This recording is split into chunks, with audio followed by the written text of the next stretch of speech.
Hoy vas a aprender sobre los distintos conjuntos numéricos. Somos Diego y Gonzalo y estás viendo conjuntos de números.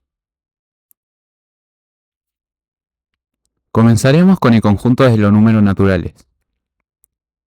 Los números naturales que se simbolizan con la letra N mayúscula son aquellos que usamos para contar una pelota,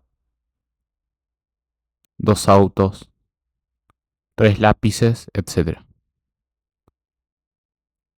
Para indicar que es un conjunto lo encerramos entre llaves. Este conjunto es infinito, por eso estos puntos suspensivos, que indican que no hay un último elemento. Algunos matemáticos incluyen el cero entre los números naturales y agregan un cero acá abajo para indicar que lo están incluyendo. El conjunto de los números naturales incluyendo el cero también lo podemos representar mediante un diagrama de Venn, de la siguiente manera. Muchas veces necesitamos representar situaciones de la vida cotidiana en los que los números naturales no son suficientes, necesitamos emplear números negativos. Por ejemplo, si estás en un lugar muy frío, para indicar que hacen 5 grados bajo cero, se puede escribir menos 5 centígrados.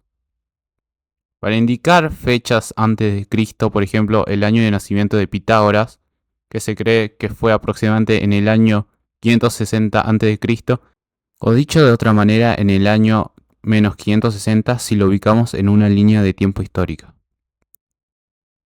O en los ascensores, 0 representa la planta baja y los subsuelos se suelen indicar con números negativos. También se usan los números negativos para expresar deuda. Si vos tenés una deuda de 500 pesos, se puede escribir menos 500 pesos. Y podríamos dar muchos ejemplos más. Si a los números naturales con el 0 incluido le agregamos los números negativos, obtenemos un nuevo conjunto numérico. Los números enteros que se simbolizan con la letra Z, que viene de la palabra alemana Zahlen, que significa números. Los puntos suspensivos indican que existen infinitos números positivos e infinitos números negativos. A la derecha del 0 están los números enteros positivos y a la izquierda del 0 están los números enteros negativos. Cuando no figura el signo del número, se entiende que este es positivo. Por ejemplo, 3 es lo mismo que más 3. Para escribir un número negativo se antepone al número un signo menos sí o sí, no es opcional. El conjunto de los números enteros también lo podemos representar mediante un diagrama de Venn, de la siguiente manera.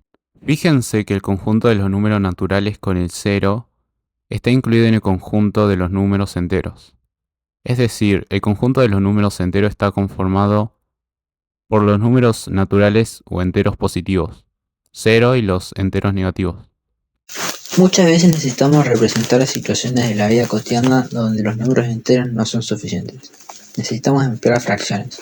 Por ejemplo, si queremos representar medio kilo de pan, podemos escribir la fracción 1/2. Las fracciones que usamos hoy en día pertenecen al conjunto de los números racionales, que se representan con la letra Q. Esta letra proviene de la palabra italiana quociente, que significa cociente, derivado del trabajo de Giuseppe Peano en 1895. Los números racionales son los que se pueden expresar en forma de fracción siempre y cuando el numerador y el denominador sean números enteros y el denominador sea distinto de 0. Ejemplos de números racionales son 1/2, 3/4, menos 5/8, porque la fracción también puede ser negativa, etc. Fíjense que tanto los números enteros como los denominadores son números enteros y además los denominadores son distintos de 0. Vemos que en el diagrama de Venn los números naturales y los números enteros están incluidos en el conjunto de los números racionales, ya que cualquier número entero o natural se puede escribir como una fracción. Por ejemplo, el 5 se puede escribir como la fracción 5/1, ya que 5 dividido 5 es igual a 1. El menos 4 pertenece a los números racionales, ya que el menos 4 se puede escribir como menos 4/1, y así ocurre con cualquier número natural o entero. Además, dentro de los números racionales están incluidos los números decimales exactos, ya que se pueden expresar como una fracción. Los números decimales exactos son aquellos que tienen un número finito de cifras decimales, es decir, que sus cifras decimales se pueden contar. Por ejemplo, 0,5 es un número decimal exacto, ya que tiene una sola cifra decimal, y se puede escribir como la fracción 1/2. Otro ejemplo podría ser menos 0,125, ya que se puede escribir como la fracción menos un octavo. Otros ejemplos de números decimales exactos son menos 3,45, 18,14, etc. También son números racionales los números decimales periódicos, ya que se pueden escribir como una fracción. Los números decimales periódicos son los números que tienen un número infinito de cifras decimales, es decir, que sus cifras decimales no se pueden contar, pero una o varias cifras se repiten periódicamente. En este caso, la cifra decimal que se repite periódicamente es el 6. Para simbolizar que esta cifra se repite en forma infinita, se escribe solamente un 6 después de la coma y se coloca un arco sobre esta cifra para indicar que se repite periódicamente. Este número decimal periódico se puede escribir como la fracción 2/3. Otros ejemplos de números decimales periódicos son 0,81 periódico, menos 0,16 periódico, etc. Otro conjunto numérico es el conjunto de los números irracionales, que son los números que no son racionales, es decir, aquellos que no pueden expresarse en forma de fracción, ya que su expresión decimal tiene infinitas cifras decimales no periódicas. Forman parte de este conjunto las raíces de números naturales cuyos resultados no son números naturales. Por ejemplo, la raíz cuadrada de 2 que da como resultado 1,414, 213, etc. Como vemos, no se repite periódicamente ninguna cifra decimal. Otro ejemplo de un número irracional es el número pi, que es aproximadamente igual a 3,14, 1592, etc. Otro número irracional muy conocido es el número e, que es aproximadamente igual a 2,7182, etc.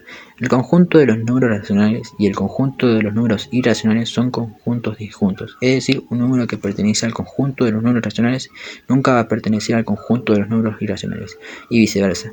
La unión del conjunto Q de los números racionales con el conjunto I de los números irracionales forman parte del conjunto R de los números reales.